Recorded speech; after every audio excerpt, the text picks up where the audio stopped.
The hallway smelled like her perfume, but the silence felt wrong. It was that kind of silence that doesn't just fill a room, it listens back.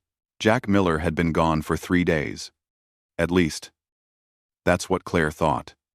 The fishing trip had been planned for weeks, his yearly escape with old friends. But when the forecast turned ugly and the lake closed early, he'd packed up, turned the truck around, and driven home under a gray sky that matched his mood. The kitchen clock read 11:40 p.m. When he opened the door, he wasn't supposed to be there. She wasn't supposed to look that surprised. Her heels clicked against the hardwood sharp. Nervous. Out of rhythm, until they stopped dead in the doorway. The overnight bag in her hand told the story before she even spoke. "Oh, Jack. You're home." She said it like a question. Not a greeting. "Yeah." He answered softly, setting his keys on the counter. Trip got canceled. He took his time pulling off his jacket. Like every movement was deliberate, measured. "Funny thing about plans," he added, glancing at her bag. "Sometimes they change." Claire smiled, or tried to. That professional, picture-perfect smile she wore when things needed managing. "Well, that's unfortunate. You must have been looking forward to it." "I was." He reached for the coffee pot, poured himself a cup that had gone cold hours ago, and took a slow sip. "Then I realized something interesting." She folded her arms. "What's that?" Jack picked up his phone, tapped the screen, and turned it toward her. "Your latest post." On the screen was a quote in white letters over a sunset background. "Men think they own you, but you decide who gets to keep you." Dollarsing. Over. He let the silence stretch, watching the color drain from her face. "It's just a motivational quote," she said finally. The tone rehearsed. "You know how social media is. Don't read too much into it."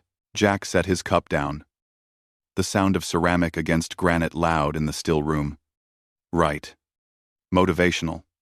Like this sudden business trip of yours with Ethan Cole, your life coach. The one who just posted about discovering true desires from a cabin that looks suspiciously like the one by Lake Aspen. For a second, the mask slipped. Just a flicker panic. Then control again. "Ethan is a professional colleague," she said, the words coming out stiff. "You really need to stop being so paranoid." Jack almost smiled. "Paranoid?" He shook his head. "Wheat. No." "Careful." He took another sip. "Calm and steady. I spent years believing that trust meant looking away. Turns out, it just meant I wasn't watching closely enough." Claire turned to the refrigerator, pretending to be busy. "You're tired." "Jack, you always get like this when you're overworked." He laughed once, not bitter. Not loud. Just tired. Overworked. Huh. That's what you call paying for a lifestyle someone else enjoys. Her tone sharpened. "I don't have to explain myself to you." "No," he said, setting his cup down. "You don't. And I don't have to pretend anymore either." He stood up and walked toward her, not close enough to threaten. Just close enough to end the illusion. "Adults don't sneak around, Claire. They don't lie about business trips. And they don't quote self-help gurus while they burn their own house down." Her hand trembled slightly on the refrigerator handle. "Where are you going?" she asked, as he turned toward the stairs. "To bed." He said simply, "In the guest room? I figure you'll want the master to yourself, you know. To practice your independence." Behind him came the sound of the refrigerator slamming. Then her heels crossing the floor in rapid, angry clicks. A door slammed hard enough to rattle the windows. Jack kept walking calm. Silent. Unhurried, because in that moment, something broke. Not his heart, but the illusion. And once the illusion breaks, there's no fixing it. Only truth remains. Justice was coming, and this time, it would be quiet. The house was quiet after she left, that heavy, hollow kind of quiet that follows a storm.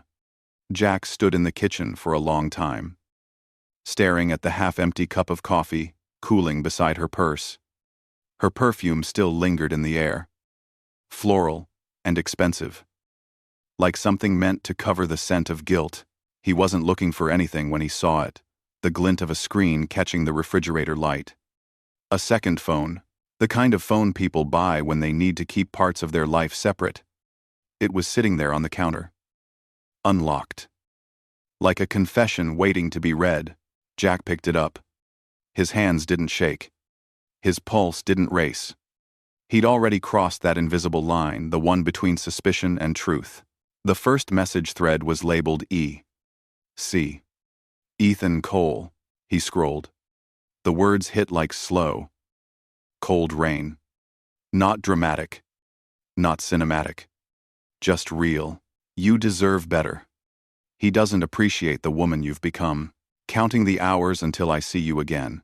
And then her replies, he'll never know. He's too busy fixing other people's problems to notice his own. You make me feel alive again. Ethan. Photos followed candlelit dinners. Hotel rooms. The lakeside cabin, with that same view she'd posted online. Jack didn't feel rage. He felt something colder, precision.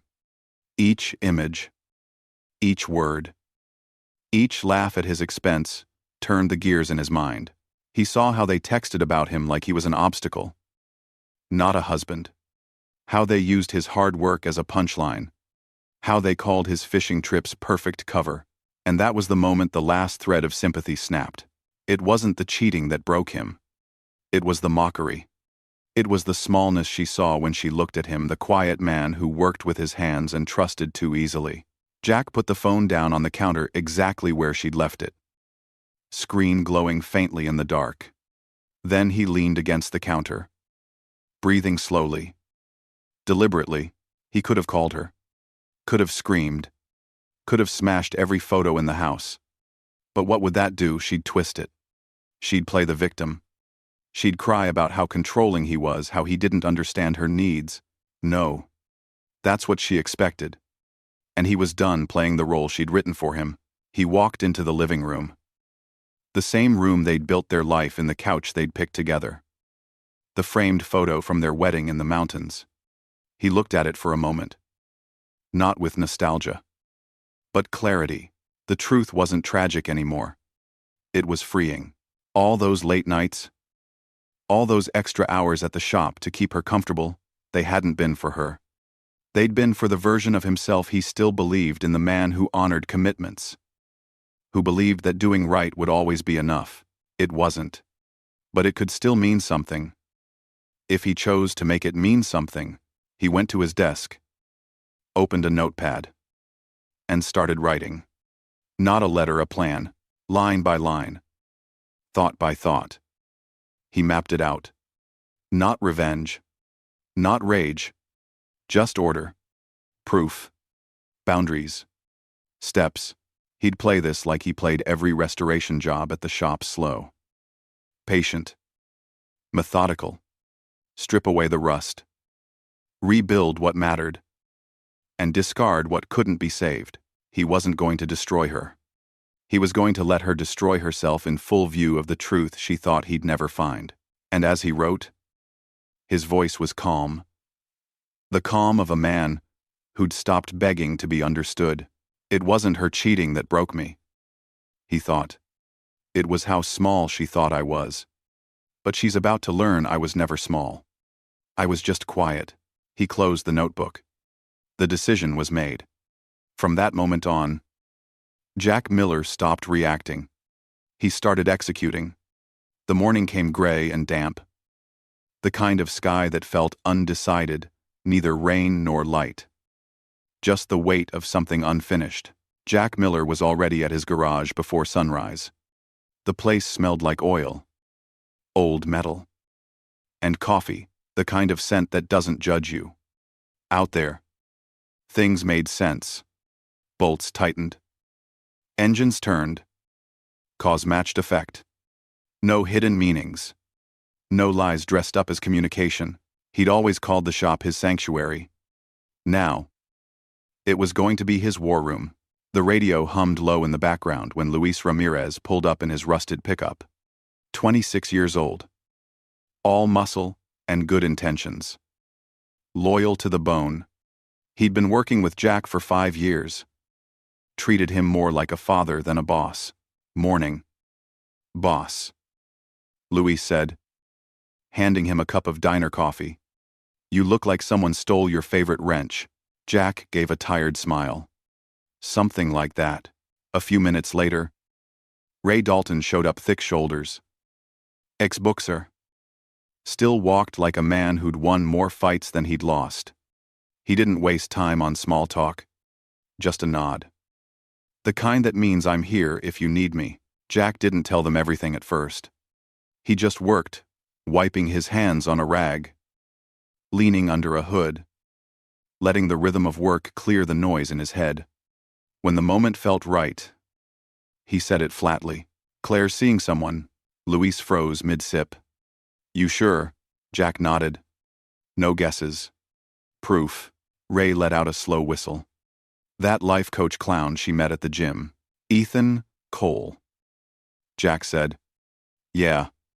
The one who teaches people how to unlock their potential. Guess mine wasn't enough. For a while, no one said anything.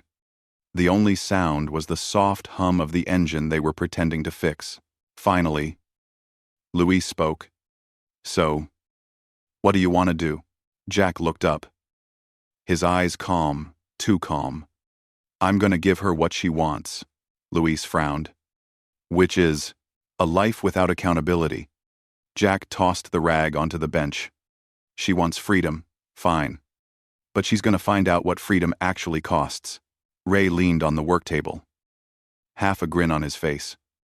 That sounds like the setup to something interesting. Jack took a long breath. I'm not gonna yell. I'm not gonna post. I'm not gonna stoop to their level. I'm just going to collect proof, quiet. Legal. Permanent proof. Then I'll let the truth do the talking. He reached into his drawer. Pulled out a small GPS tracker still in its box. First step, her car. Luis blinked. You serious? Perfectly legal. Jack said.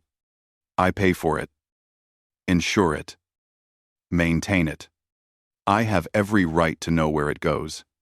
This isn't revenge. It's record-keeping. Ray chuckled low. Man, you're scary when you're calm. Jack gave him a faint smile. Calm is the only weapon I've got left. The three of them stood there. The morning light sliding through the garage windows in slow strips. The hum of an idling engine filled the silence steady. Controlled. Like Jack himself, he wasn't plotting destruction. He was restoring balance. Over the next few hours, he explained every step, how they'd log where she went. When she went. Who she met. No confrontation. No chaos. Just facts. He called it maintenance. Luis listened. Half admiring. Half uneasy. You're really not going to say anything to her? Jack shook his head. No point in talking to a liar. You just wait until the story writes itself. Then you show the truth. He wiped the grease from his hands and took another sip of cold coffee. I spent years trying to make her happy. Now I'm going to make her honest, even if it ruins her to get there. Ray laughed quietly.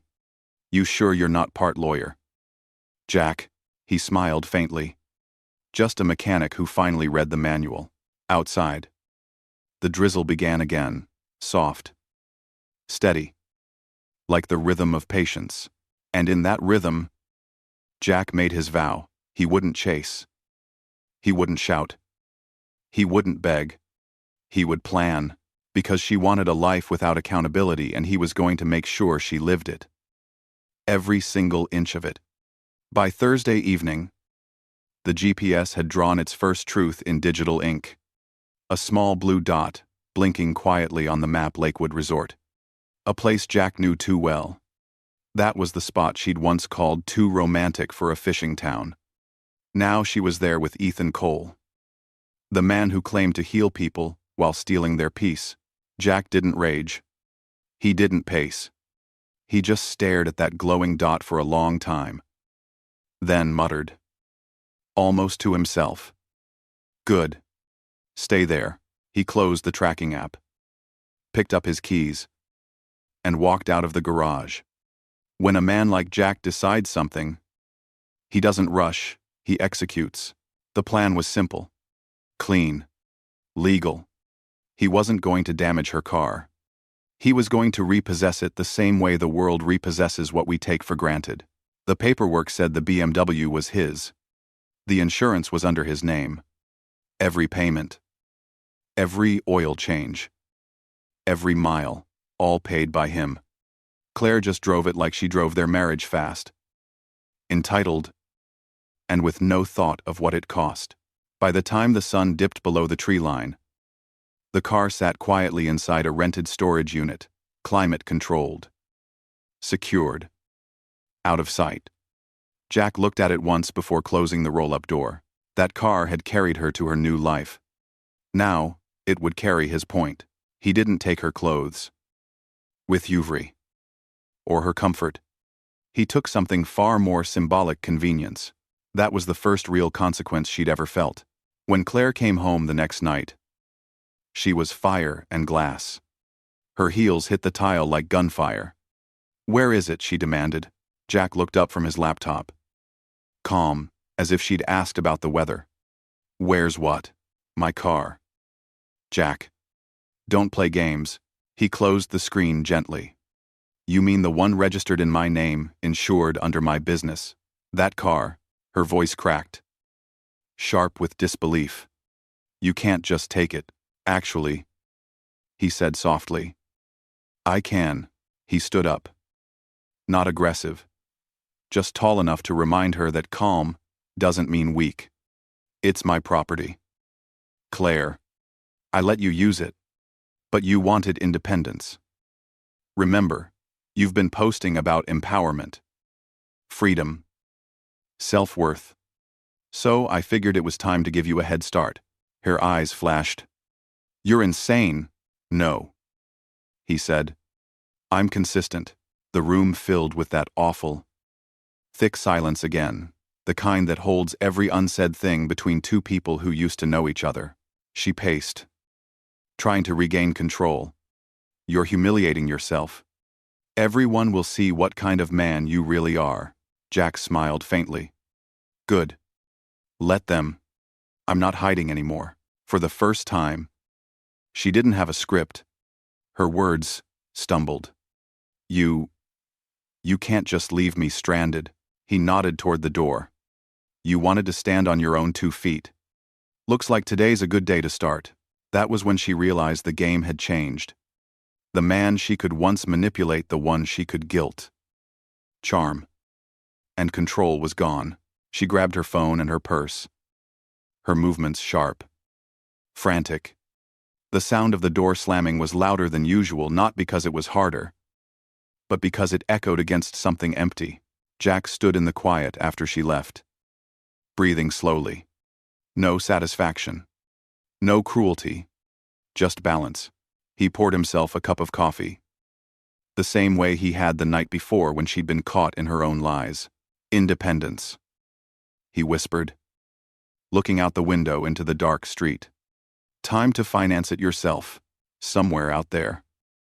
Her blue dot was moving again, desperate, directionless, and for the first time, he didn't feel the urge to follow, because when a man reclaims what's his, not the car, not the money, but his respect, he doesn't need to chase anything anymore. He just watches the world catch up. Small towns have long memories. They remember who helps after storms, who fixes engines for free, and who cheats at the summer raffle. By the time the annual fair rolled around, everyone in Ridgefield already knew something was brewing between Jack Miller, his estranged wife Claire, and that slick outsider named Ethan Cole. Jack didn't start the rumors. He just didn't stop them. Sometimes, silence speaks louder than defense. That Saturday afternoon, the air smelled of corn dogs, sunscreen, and sweet smoke from the barbecue pit. The whole town turned out farmers, teachers, the high school band, even the sheriff's wife in her church hat. It was the kind of day that made betrayal feel smaller. Almost laughable. Almost. Jack volunteered to help with the sound booth. A practical gesture that no one questioned. He was steady-handed and trustworthy. After all, the man who fixed engines and kept his word. The man everyone nodded to on Main Street. When he picked up the microphone, his tone was casual, friendly. Even. Good afternoon, folks. Hope you're enjoying the festival. Let's give a hand to the volunteers who made all this possible. Applause rippled across the park. Claire and Ethan stood near the lemonade stand, trying to look ordinary. Then Jack continued. Voice smooth as a blade hidden in velvet. And let's also recognize a couple in our community who've been working real hard on personal growth. A pause. A smile that didn't reach his eyes. Claire Miller and her life coach. Ethan Cole, let's hear it for two people truly exploring their potential for a heartbeat. The world went still. Then came a wave of gasps. Whispers. The kind of nervous laughter people use when they're not sure if they should clap or hide. Ethan's face turned the color of raw brick. Claire froze mid-smile. That frozen mannequin look of someone realizing the show's over. Jack's voice didn't rise. It didn't need to. In fact, he said, I hear they've been putting in overtime at the Lakewood Resort. Now that's dedication to self-improvement. Laughter broke loose, a low, rumbling thing that rolled through the crowd. Someone clapped. Someone else whistled. A few looked away, embarrassed.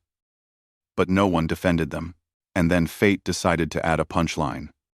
Ethan, already red-faced, stumbled backward trying to leave, and tripped on the edge of the dunk tank platform set up for charity. One step, one splash, and the crowd erupted. Jack didn't flinch. He didn't gloat. He simply set the microphone down. Hands steady. Eyes clear. Because dignity isn't quiet because it's weak, it's quiet because it doesn't need to shout. By the time Ethan dragged himself out of the tank, dripping and humiliated, every phone in the crowd was pointed his way. Someone shouted, "Guess he unlocked his potential." The laughter that followed was merciless. Jack walked away without looking back. No words. No smile. Just calm footsteps across the gravel. That moment, that restraint was what people remembered most. Within hours, the clip hit every local feed. Number, Life Coach takes a dive. A dozen angles. 1,000 comments. Endless loops of Ethan's soaked designer shirt clinging to his fake confidence. Jack didn't post a thing. He didn't need to. Silence was his statement. And the internet did the rest. By sundown, the fair had moved on. The band played. Kids chased cotton candy.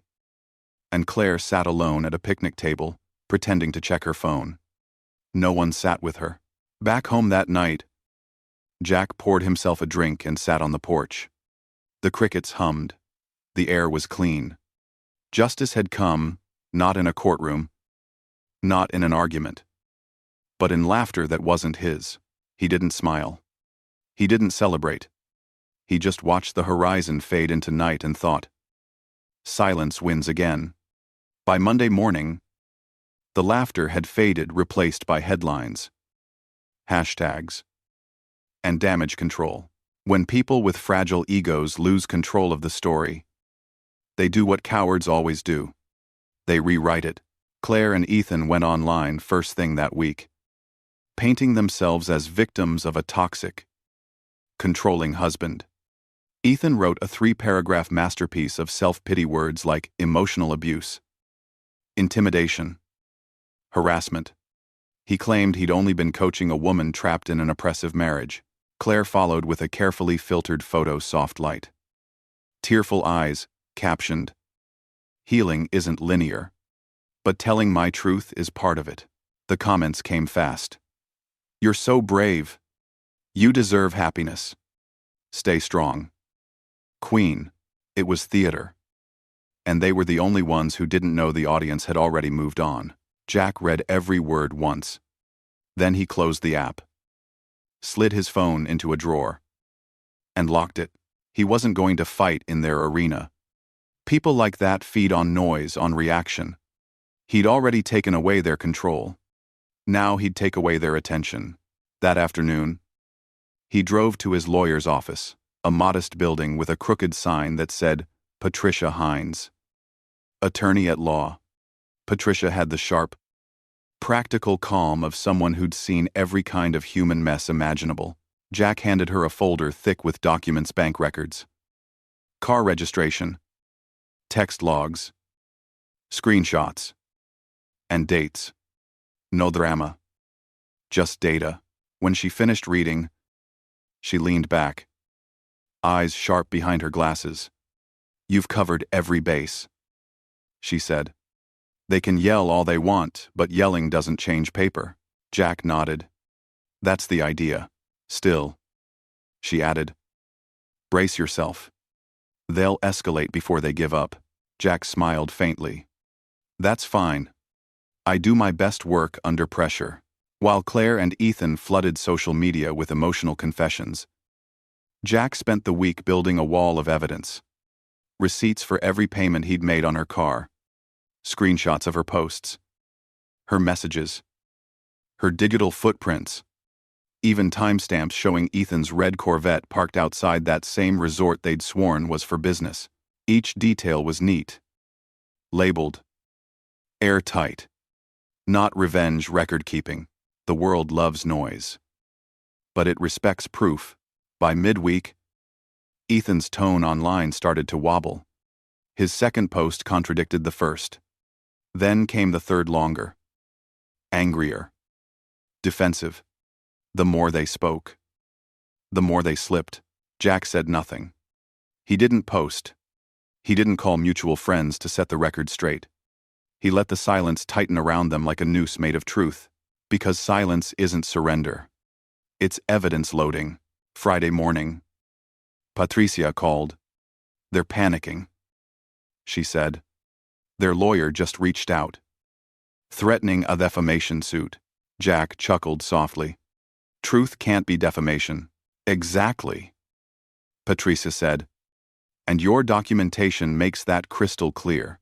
For the first time in weeks, Jack felt something close to peace. Not happiness, not yet.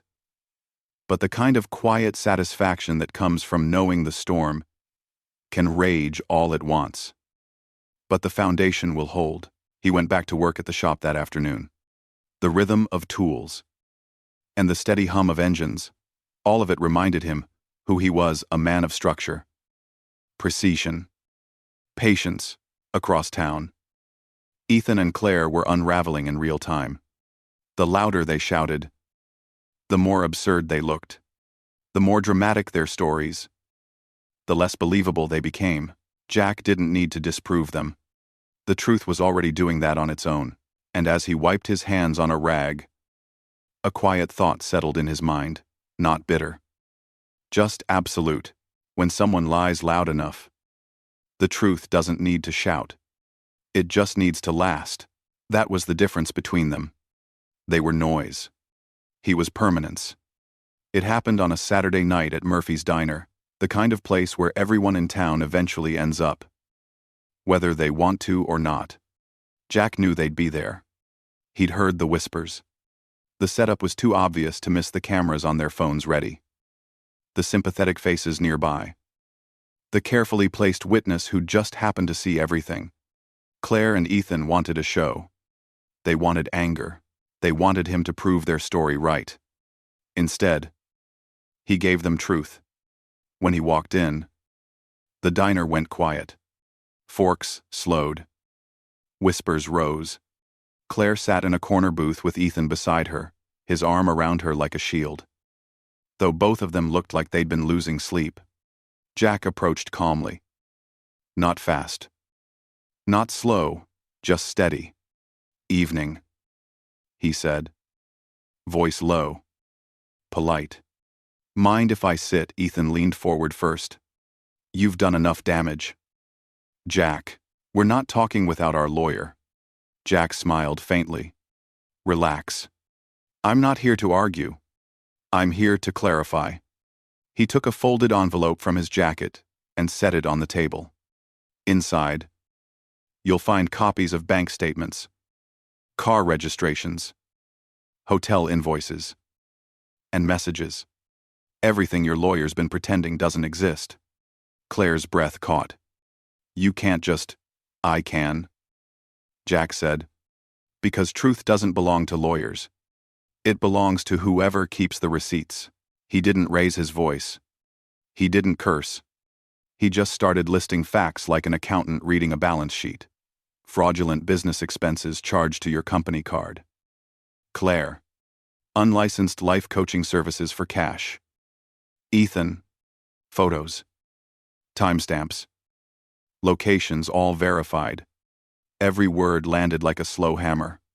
Not to destroy, to remind them there were still rules in this world. Claire's eyes filled. Not with guilt, but with the terror of exposure. You're blackmailing us. Jack shook his head. No. I'm educating you. About cause and effect. Ethan tried to recover, leaning back with forced calm. You think you can scare us with paperwork? Jack looked him dead in the eye. No. I think I can stop paying for your mistakes. He stood, slow and deliberate, slipping the last page from the envelope, a copy of the divorce settlement already signed on his end. You wanted freedom, he said quietly. I'm giving you the full cost of it. For a moment, no one spoke. The air felt still, thick with the sound of truth settling. Ethan reached for the papers but stopped halfway, realizing how many phones were pointed their way. The whole diner was watching the same crowd that had once laughed at the fair, now witnessing the final act in silence. Jack pocketed his hands and turned to leave. No parting shot. No smirk. Just peace. As he stepped out into the night, the door closed softly behind him. Inside, whispers started again. Just inevitable. Justice had been served. Not in anger. Not in blood. But in composure, the rarest kind of revenge there is. Some endings don't explode. They fade quietly. Cleanly. Like smoke after a long fire. The divorce papers were signed 2 weeks later. No courtroom showdown. No drama.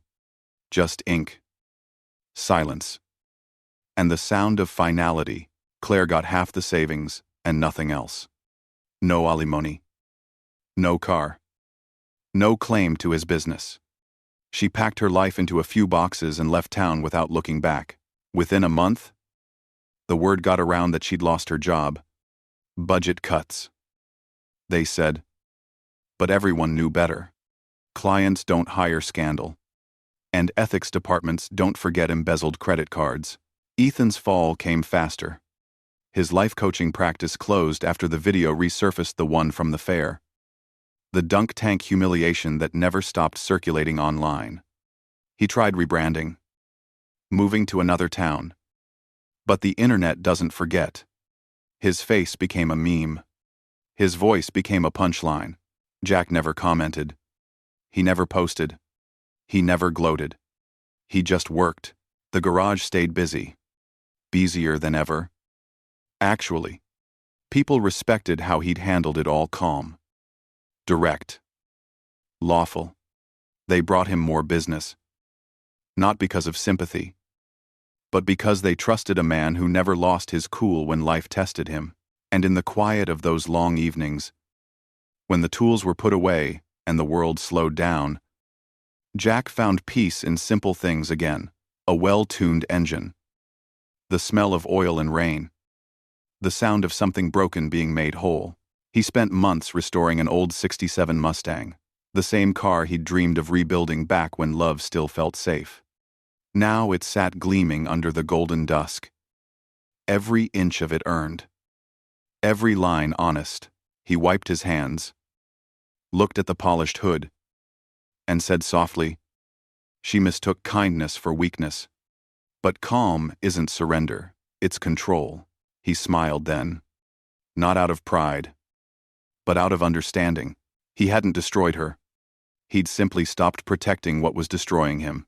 And that, he realized, was all the justice he'd ever needed. If you've ever been underestimated, let this be your reminder. You don't need revenge. You need boundaries. Subscribe and share this story with someone who forgot his own worth. Because sometimes, the quietest man in the room is the one who already won.